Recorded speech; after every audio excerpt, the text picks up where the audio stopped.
appello per l'unità europea da Papa Francesco, che esprime anche affetto e gratitudine a tutte le mamme nel giorno della loro festa. Enzo Romeo.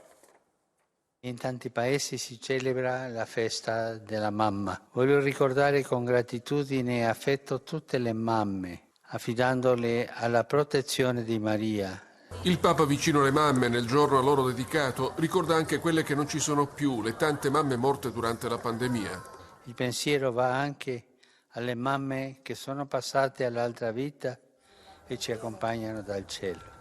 Facciamo un po' di silenzio per ricordare ognuno la sua mamma. Preghiere del Regina Coeli in streaming e affaccio alla finestra ancora sulla piazza vuota, ma intorno a San Pietro la vita comincia a tornare. È il momento della ripartenza. Serve unità, specie in Europa. Francesco ricorda i 70 anni dalla dichiarazione di Robert Schuman che ha ispirato il processo di integrazione del continente. L'appello è ai responsabili della UE perché affrontino con concordia e collaborazione la cosiddetta fase 2. Un pensiero anche all'Africa. 40 anni fa la prima visita di Giovanni Paolo II. Il Papa si congratula coi giovani per l'iniziativa di piantare almeno 1 milione di alberi nel Sahel e sottrarlo così alla desertificazione. A Napoli un pasticcere riavvia la